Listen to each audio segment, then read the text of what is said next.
salam sejahtera bagi kita semua. Yang terhormat Deputi Bidang Penindakan dan Eksekusi Bapak Asep Guntur Rahayu, yang kami hormati dan selalu banggakan kawan-kawan jurnalis yang tidak pernah lelah, tidak mengenal hari libur, terus mendukung dan membersamai KPK dalam upaya-upaya pemberantasan korupsi. Pada hari Minggu pagi ini, 11 Januari 2026, kami akan menyampaikan secara lengkap terkait dengan kegiatan penangkapan yang KPK lakukan terhadap terduga pelaku tindak pidana korupsi berkaitan dengan pemeriksaan pajak di lingkungan Direktorat Jenderal Pajak Kementerian Keuangan tahun 2021-2026. Selanjutnya kepada Pak Deputi, Bapak Asep Guntur Rahayu, kami persilakan untuk menyampaikan secara lengkap terkait dengan kronologi konstruksi dan pihak-pihak yang ditetapkan sebagai tersangka.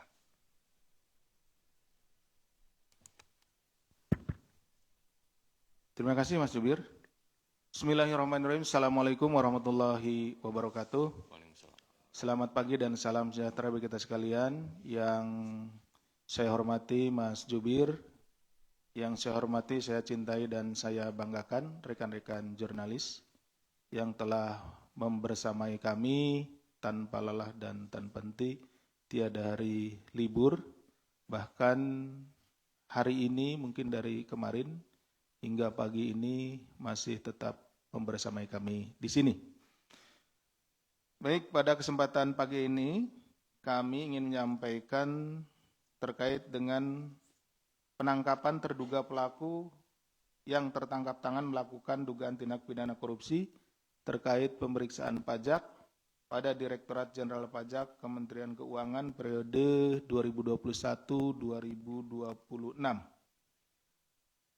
Pajak menjadi tulang punggung penerimaan negara untuk menopang pembangunan nasional, seperti kita ketahui seperti itu, dan pembiayaan berbagai layanan publik. Maka integritas sistem perpajakan menjadi hal yang tidak bisa ditawar lagi. Karena setiap penyimpangan dalam pengelolaan pajak secara langsung akan mendegradasi penerimaan negara sekaligus berdampak pada hak masyarakat atas kualitas layanan publik yang layak. Jadi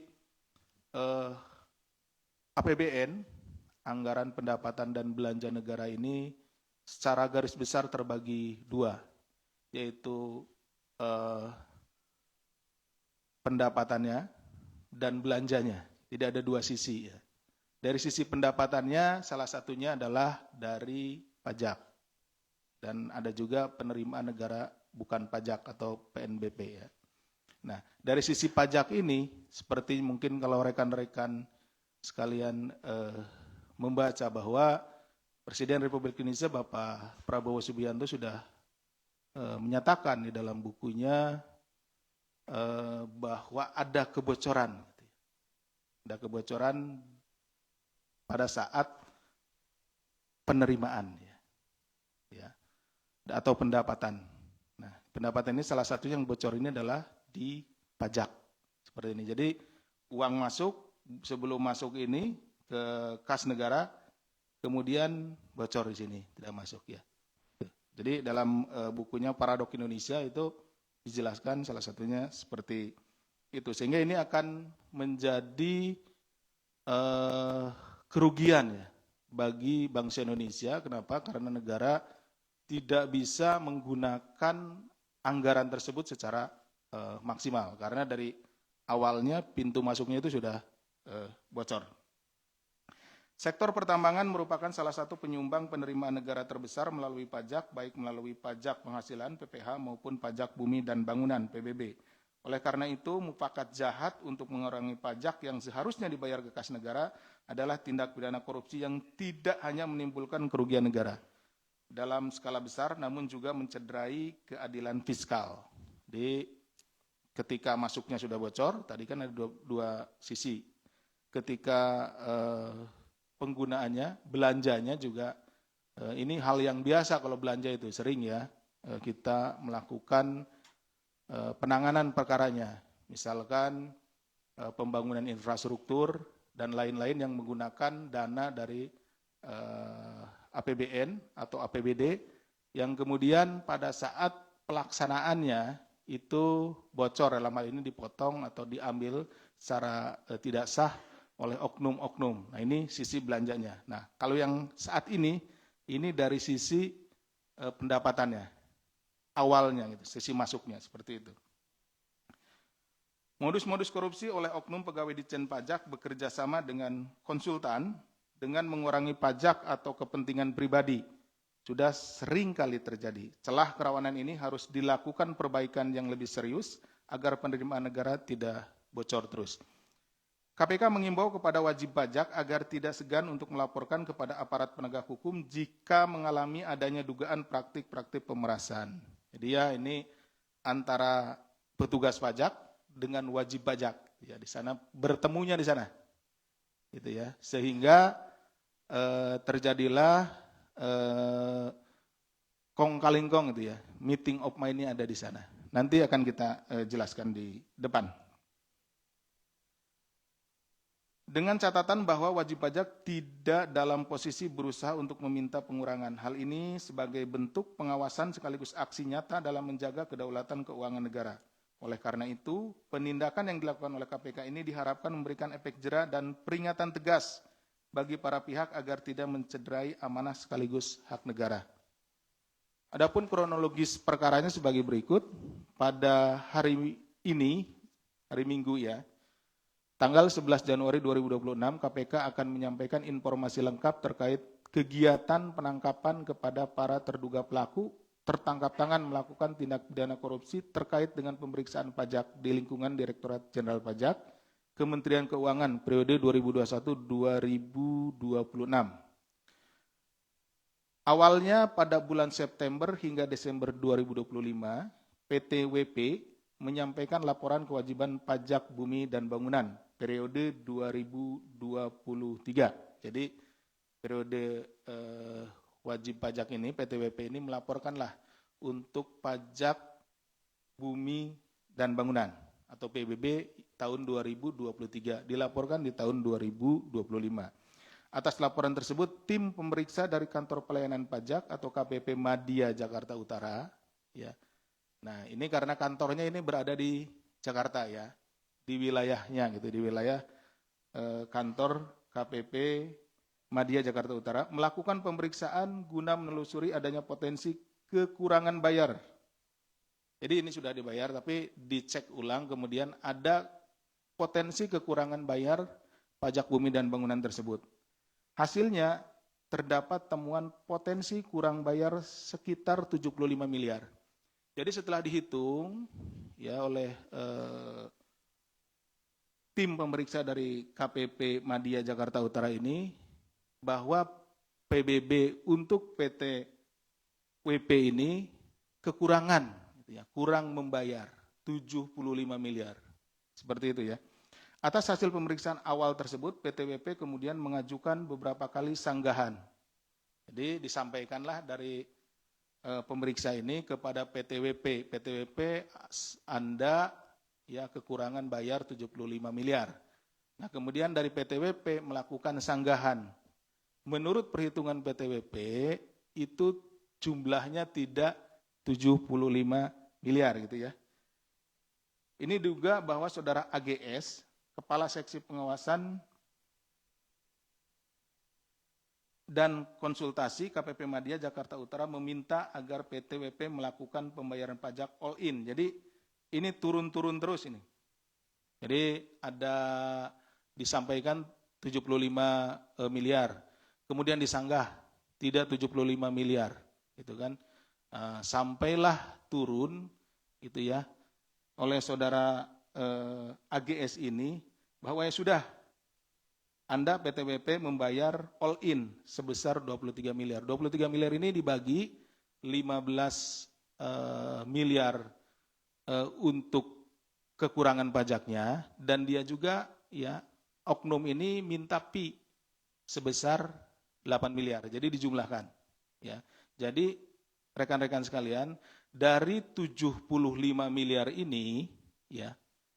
Tadi disampaikan di awal hasil pemeriksaannya 75 miliar kurang bayarnya. Kemudian disanggah turun lagi, disampaikan, disanggah, dan terus seperti itu sampai terakhir menjadi 15 miliar. Ya, dari 75 miliar jadi 15 miliar. Berarti ada kebocoran sekitar atau ada bargaining di situ, ya. Tawar-menawar di situ turun 60 miliar. Hilang 60 miliar kan seperti itu. Nah, atau sekitar 80% ya. Jadi yang hilang itu sekitar 80%. 60 miliar dari 75 miliar. Nah, atas penurunan tersebut, ya, si oknum ini, AGS ini minta bagian gitu ya, minta bayaran ke PT WP ini 8 miliar. Seperti ini, ya. Jadi all in yang dimaksudkan itu bahwa dari 23 miliar, 8 miliar untuk fee, ya, saudara AGS, serta dibagikan kepada para pihak di lingkungan Dirjen Pajak. Yang 8 miliar ini yang diminta ini akan dibagikan, ya, dibagikan gitu ke para pihak di lingkungan Dirjen Pajak. Namun demikian PT WP merasa keberatan dengan permintaan itu dan hanya menyanggupi pembayaran fee-nya 4 miliar. Nah, permintaan fee-nya pun yang 8 miliar ini kemudian ditawar juga nih sama PT WP ini.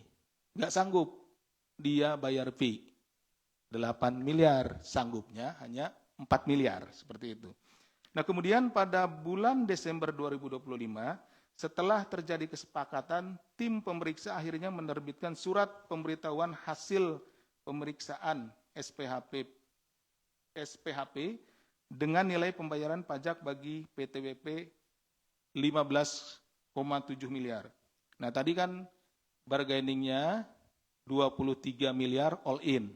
Jadi 15 miliar untuk kekurangan pajaknya, 8 miliar permintaan fee-nya. Ya gitu, karena si oknum ini sudah nurunkan ya, dari 75 miliar turun sampai 15. Tapi akhirnya di Desember dikeluarkanlah surat pemberitahuan hasil pemeriksaannya yang isinya bahwa PT WP itu kekurangan bayar 15,7 miliar. Jadi sesuai kan, artinya ya beda sedikit lah dengan dari 15 miliar ke 15,7. Artinya memang benar dari awal ya, pemberitahuan awal 75 miliar ini, kemudian secara administratif, jadi ini kan ada suratnya gitu, itu 15,7 miliar. Nilai tersebut turun ya, 59,3 atau sekitar 60 miliar ya, atau tadi 18% dari nilai awal yang ditetapkan, sehingga menyebabkan pendapatan negara menjadi berkurang sangat signifikan. Harusnya kalau berpatokan kepada hasil perhitungan awal, ya potensi awal itu 75 miliar, berarti sudah hilang. Tadi seperti di sampingnya sudah hilang, kehilangan negara itu sekitar 80% ya, seperti itu. Untuk memenuhi permintaan fee dari AGS pada Desember 2025, PT WP melakukan pencairan dana dengan skema kontrak fiktif jasa konsultasi keuangan dengan menggunakan perusahaan PT NBK yang dimiliki oleh saudara ABD selaku konsultan pajak.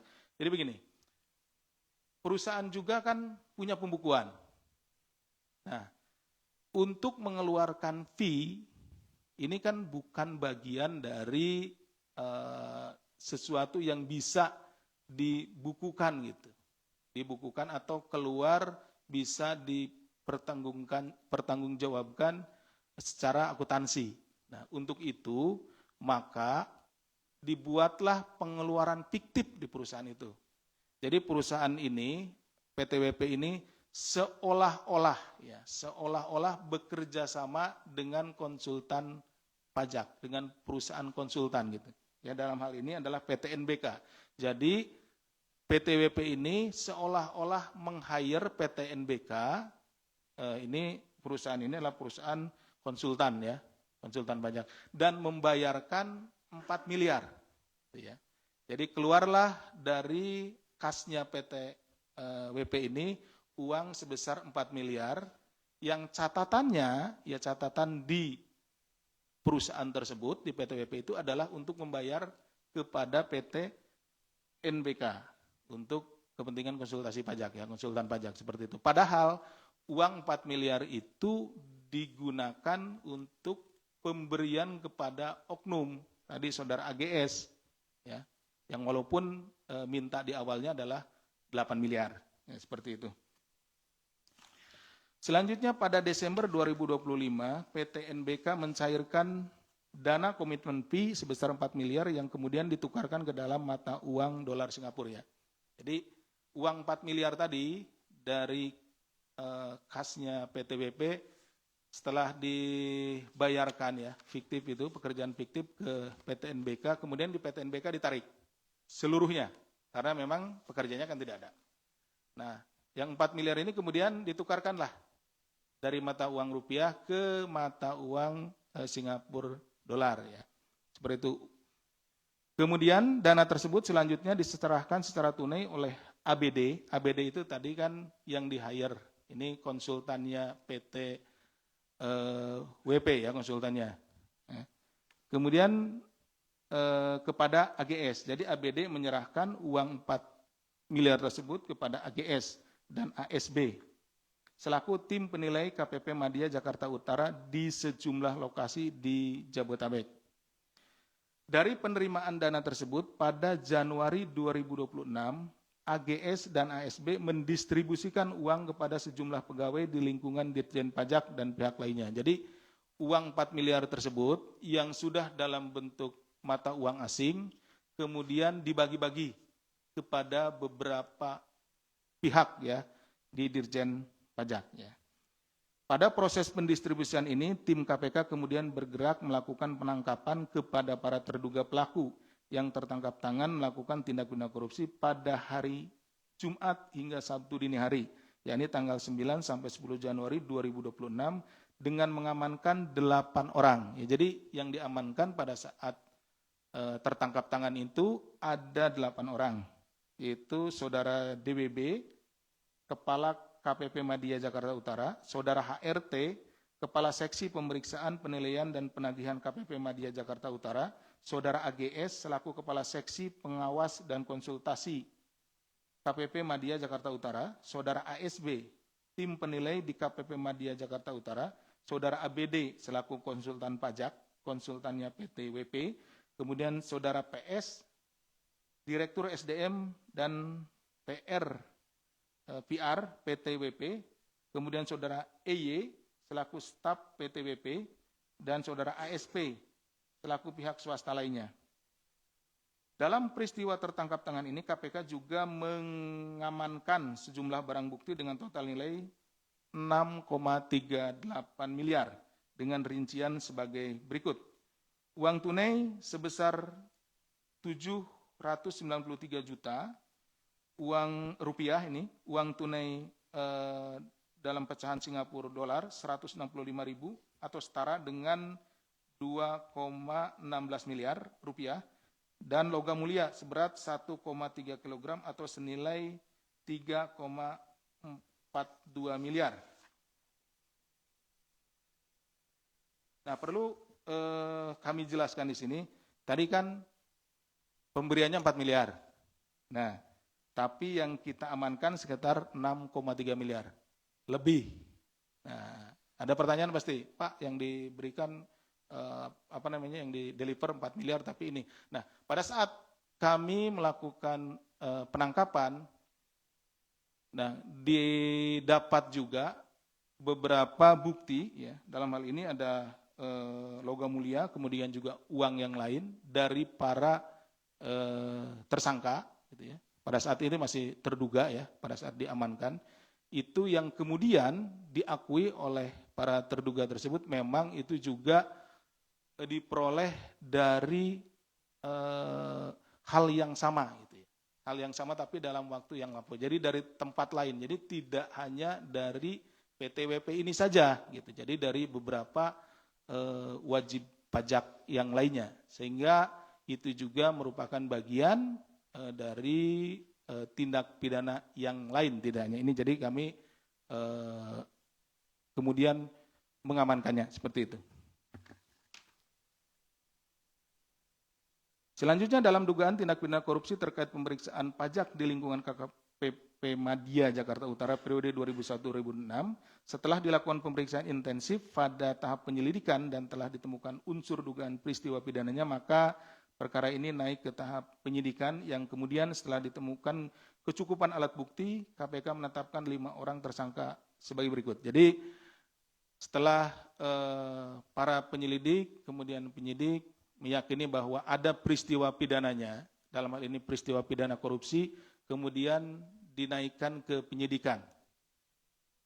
Selanjutnya terhadap tadi barang-barang yang diperoleh pada saat tertangkap tangan, kemudian dilakukan penyitaan, kemudian dilakukan pemeriksaan terhadap saksi-saksi, ini sudah penyidikan nih. Pemeriksaan kepada saksi-saksi, dan berdasarkan kecukupan alat bukti, dalam hal ini ada paling tidak 2 alat bukti ya, itu kami menetapkan 5 orang tersangka. Yang pertama saudara DWB selaku Kepala KPP Madya Jakarta Utara, yang kedua saudara AGS selaku Kepala Seksi Pengawas dan Konsultasi KPP Madya Jakarta Utara, yang ketiga saudara ASB selaku tim penilai di KPP Madya Jakarta Utara, yang keempat saudara ABD selaku konsultan pajak, dan yang kelima saudara EY selaku staf PTBP. KPK selanjutnya melakukan penahanan terhadap para tersangka untuk 20 hari pertama sejak tanggal 11 hari ini sampai dengan 30 Januari 2026. Penahanan dilakukan di Rumah Tahanan Negara, Cabang Gedung Merah Putih KPK. Atas perbuatan terhadap saudara ABD dan saudara EY selaku pihak pemberi disangkakan telah melanggar ketentuan pasal 5 ayat 1 huruf A atau huruf B pasal 13 Undang-Undang Nomor 31 Tahun 99 sebagaimana telah diubah dengan Undang-Undang Nomor 20 Tahun 2001 tentang pemberantasan tindak pidana korupsi, junto pasal 20 Undang-Undang Nomor 1 Tahun 2023 tentang Kitab Undang-Undang Hukum Pidana KUHP yang baru. Sementara terhadap saudara DWB, saudara AGS, dan saudara ASB selaku pihak penerima disangkakan telah melanggar ketentuan pasal 12 huruf A atau huruf B atau pasal 12 huruf B besar gratifikasi Undang-Undang Nomor 31 Tahun 99 tentang pemberantasan tindak pidana korupsi sebagaimana telah diubah dengan Undang-Undang Nomor 20 Tahun 2001 tentang perubahan atas Undang-Undang Nomor 31 Tahun 99 tentang pemberantasan tindak pidana korupsi atau pasal 606 ayat 2 Undang-Undang Nomor 1 Tahun 2026 tentang penyesuaian pidana, junto pasal 20 Undang-Undang Nomor 1 Tahun 2023 tentang Kitab Undang-Undang Hukum Pidana KUHP terbaru. Jadi rekan-rekan, karena perkara ini terjadi dalam masa transisi, terjadinya di bulan Desember. Kemudian dilakukan penangkapan, tertangkap tangannya di bulan Januari ya, setelah tanggal 2. Artinya KUHP-nya baru, KUHP-nya juga baru. Jadi ada masa transisi sehingga digunakan pasal-pasal pada undang-undang yang lama dan kemudian juga undang-undang yang baru. Selanjutnya tentunya kami dari Komisi Pemberantasan Korupsi dari Kedeputian Penindakan akan berkoordinasi dan berkomunikasi dengan Kedeputian Pencegahan untuk melakukan pencegahan dan juga perbaikan sistem pada KPP Madya di Jakarta Utara dan akan berkomunikasi dengan Dirjen Pajak pada khususnya. Demikian yang bisa kami sampaikan. Terima kasih. Assalamualaikum warahmatullahi wabarakatuh. Saya kembalikan ke Pak Jubir. Waalaikumsalam. Baik, terima kasih Pak Deputi yang telah menjelaskan secara lengkap terkait dengan penangkapan para terduga pelaku tindak pidana korupsi berkaitan dengan pemeriksaan pajak di lingkungan Direktorat Jenderal Pajak Kementerian Keuangan, di mana KPK kemudian menetapkan 5 orang sebagai tersangka, yaitu saudara DWB selaku Kepala KPP Madya Jakarta Utara, AGS selaku Kepala Seksi Pengawasan dan Konsultasi atau Waskon KPP Madya Jakarta Utara, saudara ASB selaku tim penilai di KPP Madya Jakarta Utara, saudara ABD selaku konsultan pajak, dan juga saudara EY selaku staf PTBP. Yang selanjutnya kepada para tersangka dilakukan penahanan untuk 20 hari ke depan, mulai hari ini 11 Januari hingga tanggal 30 Januari 2026. Baik teman-teman media, sebelum kita masuk ke dalam sesi tanya jawab, kami akan menampilkan barang bukti yang disita dalam kegiatan tertangkap tangan ini.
Barang bukti yang ditampilkan pada kesempatan ini yaitu uang tunai dalam bentuk rupiah senilai 793 juta rupiah. Kemudian uang tunai dalam bentuk dolar Singapura senilai 165.000 atau setara dengan 2,16 miliar. Yang ketiga, barang bukti dalam bentuk logam mulia seberat 1,3 kilogram atau senilai dengan nominal 3,42 miliar rupiah.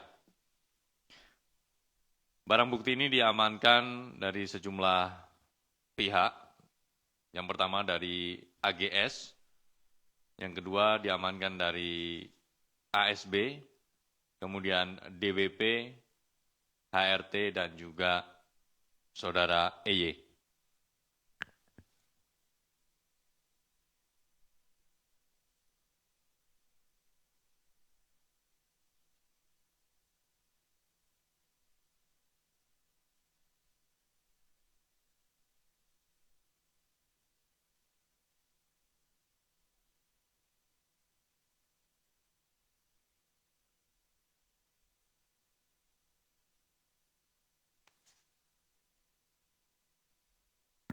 Selain barang bukti dalam bentuk uang tunai dan juga logam mulia, tim juga mengamankan sejumlah barang bukti dalam bentuk BBE atau barang bukti elektronik. Tentu nanti akan dilakukan ekstraksi untuk melihat informasi-informasi yang ada di dalamnya.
Baik, terima kasih. Selanjutnya kita akan buka sesi tanya jawab. Kami persilakan sesi pertama terkait dengan perkara ini. Satu, Mas Rio. Masih ada lagi? Oke, silakan. Kita buka dari Mas Rio. Antara. Ya, pagi Pak Asep, Mas Budi. Pagi. Sedikit aja soal ini kan yang ditangkap dan yang jadi tersangka adalah baru staf dari PT WP gitu ya. Nah ini gimana untuk jajaran direksi atau manajerialnya gitu? Apakah emang dugaan suap ini cuma terjadi atau dilakukan oleh staf PT WP itu saja gitu? Yang kedua, ini kan perusahaan tambang yang berlokasi di Maluku kalau nggak salah. Nah ini apakah juga KPK membuka peluang untuk memanggil atau mungkin memeriksa Pemda setempat gitu untuk mengonfirmasi beberapa hal. Karena kan berkaca dari kasus suap iup Kaltim juga kan ada modus-modus dugaan suap juga kan di pertambangan ini. Terima kasih. Baik, 2 poin dari Mas Rio. Ada lagi kawan-kawan? Cukup sepertinya sudah mewakili dan sudah sangat jelas disampaikan oleh Pak Deputi. Silakan, monggo Pak Deputi. Terima kasih Mas Rio, selamat pagi rekan-rekan sekalian. Ya sebelum lebih jauh menjawab, izinkan saya menyampaikan selamat tahun baru dan selamat merayakan Natal bagi rekan-rekan yang merayakan. Baik, ini Mas Rio ada 2 pertanyaan. Yang pertama adalah dari pihak PT WP ya, baru stafnya saja gitu kan. Bagaimana dengan direksinya? Jadi begini, saat ini ya sampai saat ini kita berdasarkan kecukupan alat bukti dan juga peran yang kita peroleh dari keterangan saksi-saksi itu 2 orang ya kalau tidak salah, 2 orang ya. 2 orang ini dari staf PT WP inilah yang memenuhi kriteria untuk ditetapkan sebagai tersangka. Tapi ini kan baru 1 kali 24 jam nih. Kita harus menetapkan dari 8 ya. Yang diamankan 8 ini ditetapkan 5 orang. Jadi dalam tempo 1 kali 24 jam tentunya ya ini proses penyidikan ini akan terus berlanjut seperti itu. Jadi Mas Rio nanti kita juga sama ini. Di sini kan staf. Nah, bagaimana uang itu bisa keluar kan tentu harus punya kewenangan kan gitu ya untuk mengeluarkan jumlah uang, kemudian memutuskan, kewenangan untuk memutuskan, membayar dan lain-lainnya gitu kan. Karena uang 4 miliar itu bukan uang yang kecil. Tentunya kami akan perdalam dan kami juga merasa bahwa tentunya ya terkait dengan tadi tugas dan tanggung jawab, kewenangan yang dimiliki dan lain-lain. Nah, staf-staf inilah hanya sebagai petugas lapangannya saja. Tapi sampai saat ini informasi dan keterangan yang kita peroleh gitu ya dan juga didukung oleh kecukupan alat bukti 2 orang ini dulu. Tapi tentunya kita akan terus mendalaminya. Kemudian lokasinya di Maluku, betul. Ini PT WP itu untuk daerah operasinya. Tadi kenapa KPP-nya di Jakarta? Karena kantornya ada di sini gitu ya, terpusatnya seperti itu. Kemudian apakah membuka peluang untuk meminta keterangan atau ini? Nah, kita fokus ke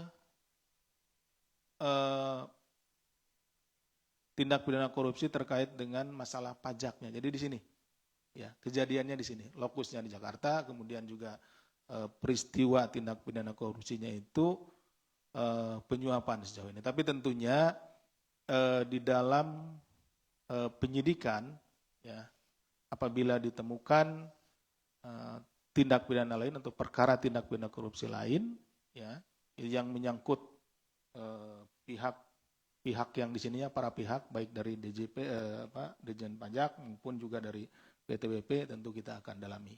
Demikian Mas Rio, terima kasih. Baik, terima kasih Pak Deputi yang telah menjelaskan pertanyaan dari Mas Rio Antara. Kami buka lagi jika masih ada pertanyaan. Silakan Mas Metro TV. Mohon namanya Mas. Perkenalkan aku Joy dari Metro TV. Mas Jo ya. Mau Mas Jo nih mirip sama yang ini Jo juga di depan. Ya agak beda. Jo siapa yang belakang nih?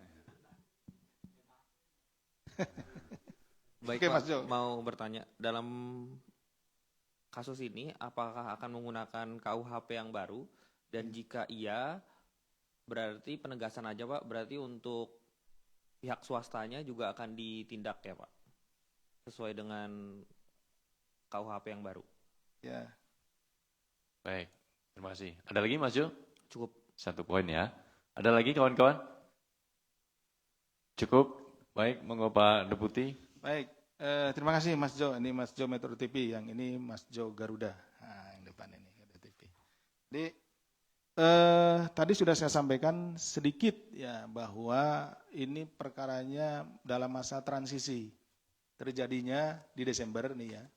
Mereka pemberiannya di Desember dan lain-lain, kemudian tertangkap tangannya di Januari selepas tanggal 2 gitu ya. Tentunya untuk penanganan perkaranya kita ada petunjuknya sendiri di masa-masa transisi ini. Tadi ada, kalau Mas Jo mungkin dengarkan, kita ada pasal-pasal di Undang-Undang Tipikornya, tapi ada juga pasal-pasal di undang-undang terbaru ya, KUHP dan KUHP yang baru seperti itu. Jadi masih masuk ke situ gitu ya, seperti itu. Jadi ada dua-duanya sudah kita adopsi di situ gitu ya. Termasuk juga mungkin kalau rekan-rekan bertanya, agak beda hari ini gitu ya. Apa namanya, konvers hari ini agak beda. Gitu. Kenapa? Misalkan, loh kok enggak ditampilkan para tersangkanya. Nah, itu salah satunya kita juga sudah mengadopsi KUHP yang baru gitu ya. Bahwa KUHP yang baru itu lebih fokus kepada hak asasi manusia itu. Jadi bagaimana perlindungan terhadap hak asasi manusia, ada asas pradugata bersalah kan itu, seperti itu yang dilindungi dari para pihak. Jadi tentunya juga itu kami sudah ikuti gitu, seperti itu. Nah, apakah pihak ini akan di swasta? Tadi ada swastanya juga.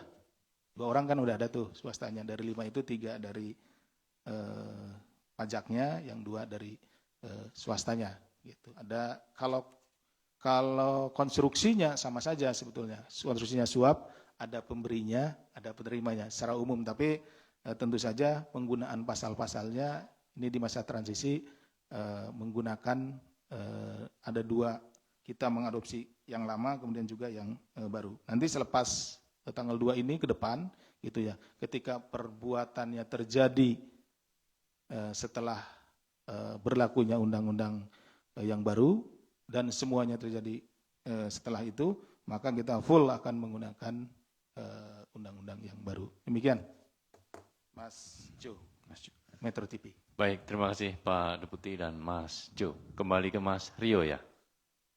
Kasus lain, baik. Kasus ini masih ada lagi kawan-kawan? Kalau tidak ada, kita bergeser ke isu kasus lainnya. Monggo, Mas Rio.